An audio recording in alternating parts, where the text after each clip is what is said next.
6 నెలల నుంచి ఎప్పుడు చెప్పే సుత్యావారంగా ఈ రోజు కూడా చెప్తున్నావు? ఇంకో 15-20 ఊర్లు తిరిగితే క్లూ దొరకొచ్చు సార్. నువ్వు ఉత్త కోతలు చెప్పి ఊర్లు తిరుగుతున్నావు కానీ ఇంతవరకు నాకు మాలు గురించి మాత్రం ఒక్కటి కూడా చెప్పలా. నీ వల్ల కాకపోతే చెప్పు, మఫ్టీలో నేనే తిరుగుతా లీవ్ పెట్టి. లేదు సార్, త్వరలోనే పని పూర్తి చేసి మొత్తం సమాచారం ఇస్తా. నన్ను నమ్మండి సార్. సర్లే, తర్వాత చూద్దాం. నువ్వు సరే సార్. ఏంటో మేజిస్ట్రేట్ గారు ఇటు వచ్చారు, మాతో పనేందో.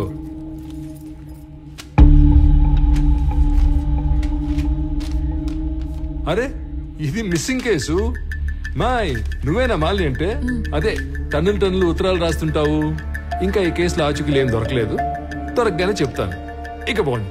కంప్లైంట్ ఇచ్చి దాదాపు సంవత్సరం అయింది. ఎఫ్ఐఆర్ కూడా ఫైల్ చేసినట్లేదు. ఆ మనిషి ఏడో మిస్ అయ్యాడో ఆడికి పోయి కంప్లైంట్ చేయండి, ఫైల్ చేస్తారు ఎఫ్ఐఆర్. జ్యూరిస్డిక్షన్ తో సంబంధం లేకుండా ఎఫ్ఐఆర్ ఫైల్ చేయటం మీ బాధ్యత. సరే, ఎఫ్ఐఆర్ ఫైల్ చేయలేదు.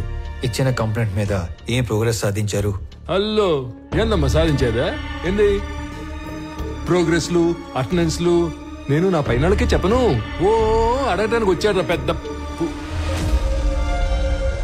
సరే, మేమేం ప్రోగ్రెస్ చేయలేదు అనుకుందాం. అనుకుందాం మాట వరుసకి. ఆ తప్పైనాడు పెళ్ళం, సొంత వాళ్ళు కూడా ఎత్తుకుంటారు కదా, మరి వాళ్ళేం ప్రోగ్రెస్ సాధించారు? పెద్దానికి పెద్దోడు పోలీస్ స్టేషన్ పట్టమే, తలుపులు బార్లు తెరుచున్నాయని. అయినా ఇందులో మీకు అంత ఇంట్రెస్ట్ ఏందో? మాయ్, నువ్వే తప్పుగా అనుకోగాక. అనుకోలేదు. ఆమెకి తోడుగా నేను ఇక్కడికి రిక్వెస్ట్ చేయడానికి రాలేదు. ఒక సబ్ డివిజన్ మ్యాజిస్ట్రేట్ గా నా పరిధిలో ఉన్న ఒక పౌరుడు మిస్ అయ్యాడు, దాని గురించి ఎంక్వైరీ చేయడానికి వచ్చాను.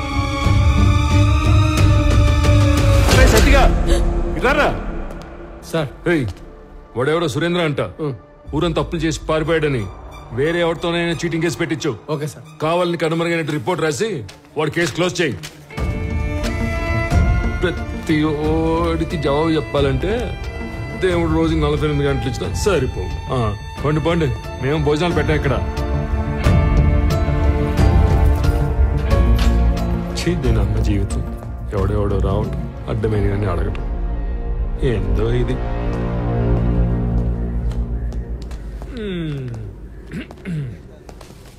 శ్రీకాకుళంలో వీడేసిన ఎక్స్ట్రాలకి సబ్ కలెక్టర్ రేంజ్ నుంచి డిమోట్ చేసి టెంపరీ పోస్టులు వేసారు. ఏదో పెద్ద హోమ్ మినిస్టర్లా వివరాలు అడుగుతున్నాడు బాబు.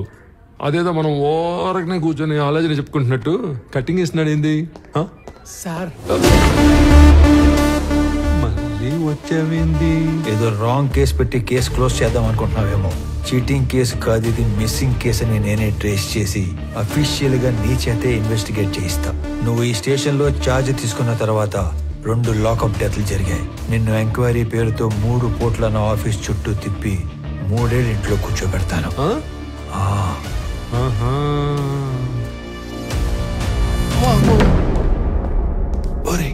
ఆ టక్కోడు వెళ్ళాడో లేదో చూడండి రా. సార్. అమ్మా, నా వల్ల కావట్లేదురా. వీడెవడరా సామె, కనపడిన ప్రతిసారి ఏదో కొత్త రూల్స్ చెప్పి వాయించి వదులుతున్నాడు.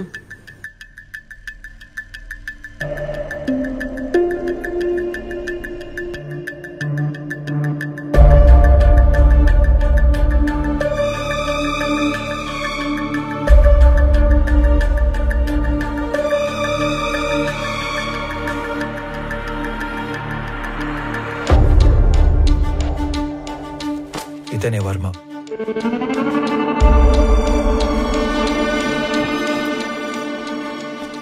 అతను పట్టుకున్న గిఫ్ట్ బాక్స్ మీద వర్మ అని పేరు రాసింది చూడు. ఇప్పుడు అతను అడ్రస్ పట్టుకోవాలి. సురేంద్ర బిజినెస్ లో హెల్ప్ కోసం వెళ్ళాడంటే వర్మ కూడా బిజినెస్ మ్యాన్ అయి ఉండాలి.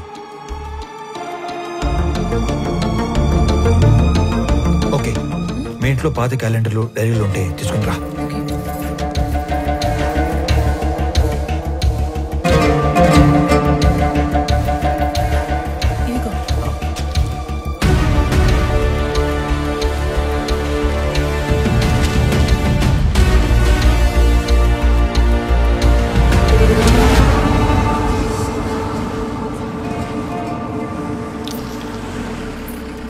పాపా, వర్మ గారు ఉన్నారమ్మా? మా నాన్న లేడు. మీరు మా నాన్న ఫ్రెండా? ఎవరయ్యా నువ్వు?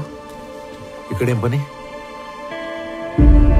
అంటే సురేంద్ర అని మీకు కావాల్సిన వ్యక్తి ఇంట్లో మా వాడిని కలవడానికి వెళుతున్నట్టు చెప్పొచ్చాడు. అప్పటి నుంచి తను కనబడకుండా పోయాడు, అంతేనా? అది కూడా ఏడాది క్రితం అంటున్నావు. నువ్వు హార్స్లీస్ నుంచి శ్రమపడి ఇంత దూరం వచ్చావు. మా వాడు దుబాయ్ వెళ్ళి చాలా కాలమైంది. అయినా మా వాడికి సురేంద్ర అనే పేరుతో ఎవరు ఫ్రెండ్స్ లేరే. ఇదేంటి, మీ అబ్బాయే కదా? ఆ పక్కన ఉన్న పెళ్లి కొడుకు పేరే సురేంద్ర. వీళ్ళ ఫ్రెండ్స్ కాకుండానే అయ్యుండొచ్చు. అయితే ఏంటి? మీరేదో దాస్తున్నారు. అవునయ్యా, దాస్తున్నాను. అది నీకు అర్థమైంది కదా. ఇంక నువ్వు బయలుదేరచ్చు. బయలుదేరు. ఏం చూస్తున్నారమ్మా? పద లోపలికి పద.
సరే, ఎంక్వైరీ చేసి చెప్తాను.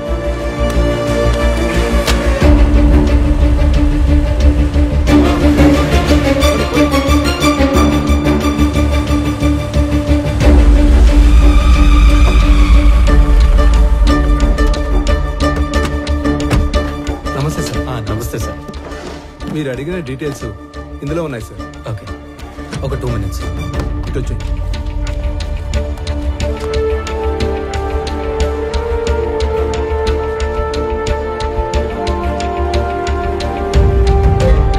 అదేంట్రా, అలవాటు ప్రకారం 2 చేతులతో అన్ని డీటెయిల్స్ రాసుకుంటున్నావు?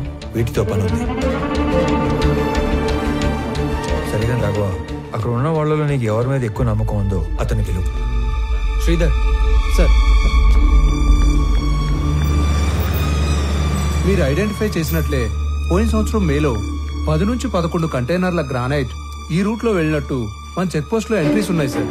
సాధారణంగా గ్రానైట్ పేరుతో మంగళూరుకు వెళ్లే కంటైనర్ల వెనక ఒక చిన్న మర్మం ఉంది సార్.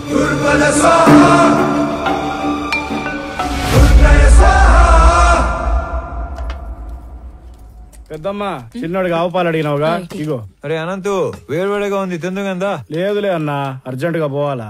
అయినా నీకేమి, కాస్త ఆస్తి, చేతిలో ఉద్యోగం ఉండాది. నేను కూడా బాగా సెటిల్ అయినాక అప్పుడు తీరుబాటుగా కూర్చొని తింటా. వస్తా. ఒరే, టిఫిన్ కి సెటిల్ అవడానికి సంబంధం ఏందిరా? ఉంటదన్నా, ఉంటది. ఏందో ఇది. ఏంది నాయనా అదో మాదిరిగా ఉండవు? రే, నువ్వు చేసా ఉండేది మాకు నచ్చడం లేదు. నువ్వు ఇంటి ముఖం చూసి వారం రోజులు అవుతుండాలి. ఆఫీస్ కూడా మానుకుని ఆ సురేందర్ని వెతకాలా ఏమి? ఇది కూడా ఆఫీస్ పనే. ఎవరో కూడా పూనుకోపోతే కేసు అట్టా ముందుకు పోతాది. ముందుకెళ్ళకపోతే ఆడనే ఉంటాది. ఒక్కరికి సాయం చేయడం కోసం అన్ని వదులుకొని పరిగెత్తాల్సిన అవసరం ఏంది? మీరేమనుకోనంటే ఒక మాట చెప్తానే.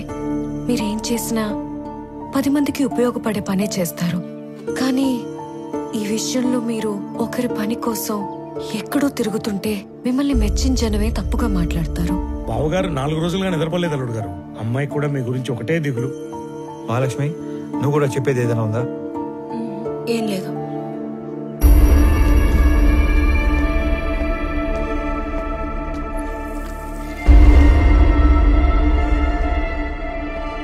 మీరు అనుకున్నట్టు నేను కేవలం మాలిని హస్బెండ్ సురేంద్ర ఒక్కడి కోసమే ఇన్ని రోజులు తిరగలేదు. కనపడకుండా పోయింది ఒక్కరు ఇద్దరు కాదు, దాదాపు 20 మంది. సురేంద్ర కోసం వెళ్తే వర్మ, వర్మ కోసం వెళ్తే అతని అసిస్టెంట్ రాజా, రాజా కోసం వెళ్తే వెంకట్. ఇలా నా దగ్గర పెద్ద లిస్టే ఉంది. ఇంట్లో మనిషి వస్తాడో రాడో, అసలు ఉన్నాడో లేడో తెలియక ఎదురు చూసి చూసి కళ్ళు మసకబారిపోయిన తల్లిదండ్రుల్ని చూశాను. ఇల్లు గడవటం కోసం చదువులు మానేసి ఏదో ఒక పని చేసుకుని బతుకుతున్న తమ్ముళ్ళనే చూశాను. పిల్లల పోషణ కోసం అన్నీ చంపుకొని చేయకూడని పని చేస్తున్న ఒక ఆడకూతుర్ని కలిశాను.